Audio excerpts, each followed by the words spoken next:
जय हिंद everyone, I welcome you back to my channel. I am Shivangi Bhatt और आज की वीडियो है हमारी pertaining to your NCC interviews कि आप कैसे प्रिपेयर कर सकते हैं फॉर योर इंटरव्यूज़। और देखो यहाँ पे जो इंटरव्यूज़ है ना, they are primarily of two types. पहला, जो आप कैंप देने से पहले देते हैं इंटरव्यू, और अगला है जो आप कैंप के अंदर देते हैं आगे शॉर्टलिस्ट होने के लिए, जैसे for your best cadet exams, या फिर आपका वाईपी है, या आपका कोई भी और कैंप है। ऐसा नहीं है कि it is only regarding your RDC, it is regarding any NCC camp. ठीक है, जैसे आपका थल सेना कैंप हो गया, वायुसेना एंड योर नौसेना कैंप है, या आपका कोई और कैंप है। बस यहाँ पे डिफरेंस ये आता है कि जो इंटरव्यू का जो इंटेंसिटी है ना, लाइक उसका जो डिफ़िकल्टी लेवल है वो थोड़ा अप एंड डाउन होता है।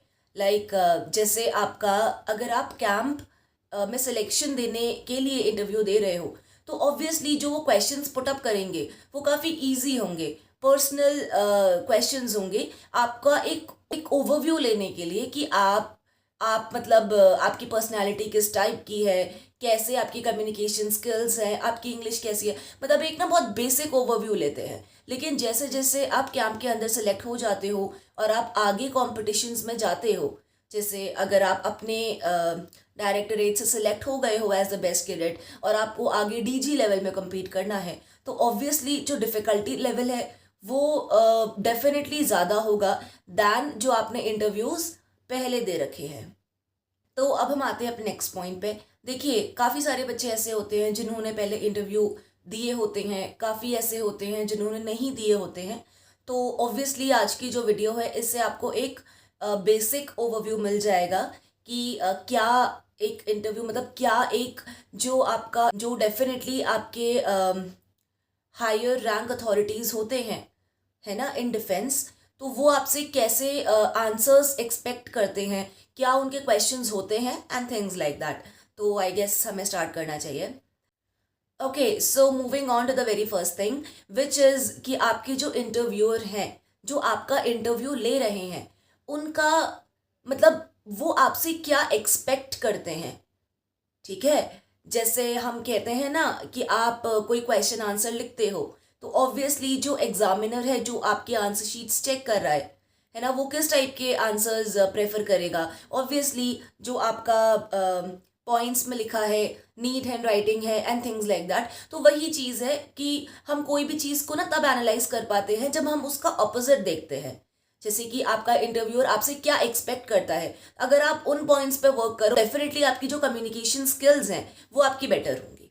ठीक है, आपके इंटरव्यूअर आपसे एक्सपेक्ट करते हैं वो है कि आपकी जो कम्युनिकेशन स्किल्स है ना, that should be really good. देखते हैं कि एकदम let's move on to the very basic, कि एकदम बेसिक लेवल पे देखते हैं कि अगर आप एक कैंप में सिलेक्शन देने के लिए आ रहे हो, मतलब एकदम डाउन द लैडर बॉटम पे एकदम, ठीक है, आप कैंप में सिलेक्शन दे रहे आ रहे हैं, वहाँ पे आपसे जो भी है इंटरव्यूअर वो आपसे क्वेश्चन पूछ रहे हैं, तो ऑब्वियसली उनका जो लेवल होगा दैट वुड बी ईजी।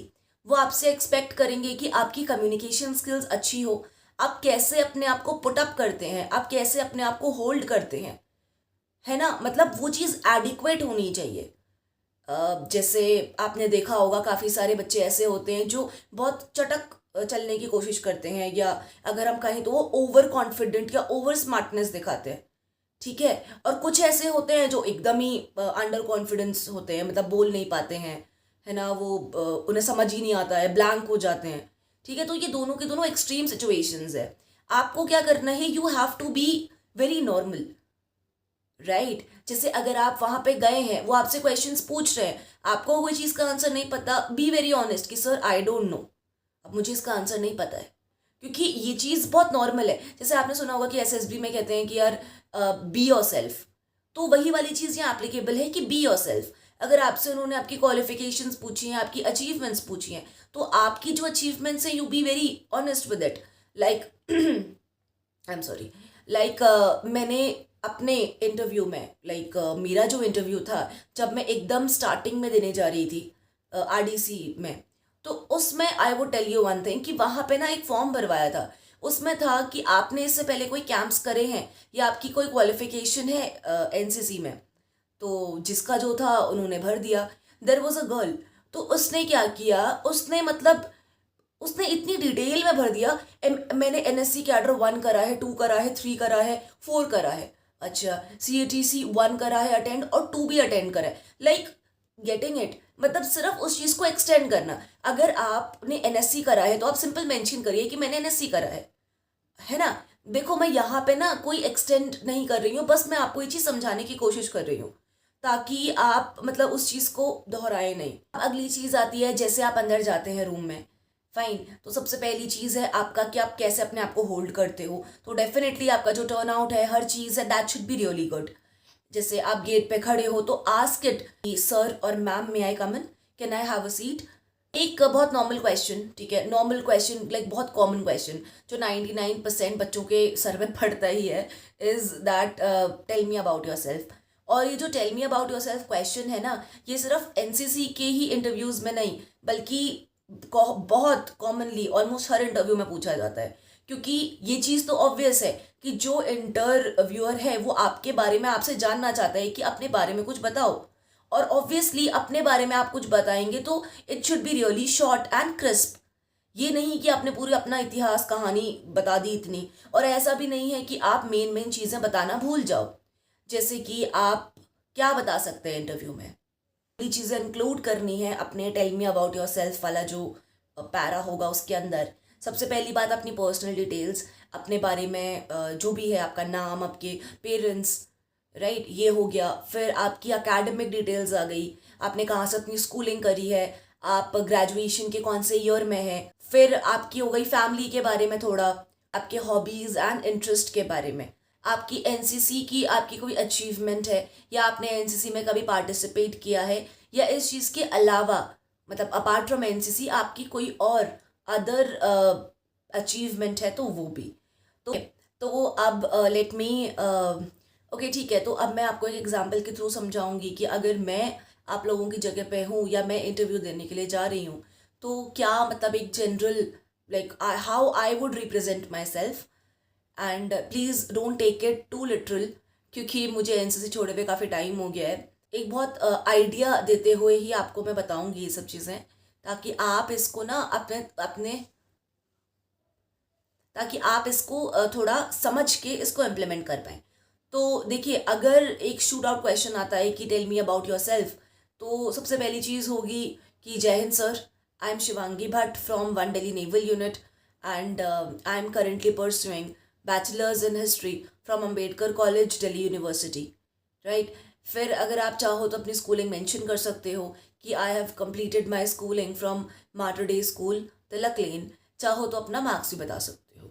इसके अलावा बात करें फैमिली की, तो sir my father is a government servant, my mother is a house maker. अलावा अब बात आती है हॉबीज़ की, तो सीधा अच्छा देखिए यहाँ पे ना I am having a really good statement जिससे आप लोग थोड़ा डिफरेंस समझ पाओगे। अब लेट्स से कि उन्होंने मुझसे पूछा कि आप अपनी हॉबीज़ बताइए, तो अगर मुझे स्विमिंग करना पसंद है तो मैं उनसे ये बोल सकती हूँ sir I like to swim, right, कि sir I like to swim या आई लाइक स्विमिंग।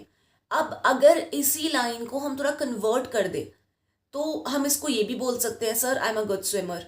लेकिन अगर मुझसे सामने से क्वेश्चन आता है कि Shivangi please tell me about your strengths, और वहां मैं ये बोलूं कि sir I am a good swimmer, तो वहां ये चीज़ फिट बैठेगी रादर देन कि मैं अपनी हॉबीज़ में बोलूं कि sir I am a good swimmer. अगर मैं ये सेम लाइन अपनी हॉबीज़ में बोल देती हूँ तो यहाँ पे क्या दिखेगा कि मैं बहुत ना एक्स्ट्रा बोल रही हूँ।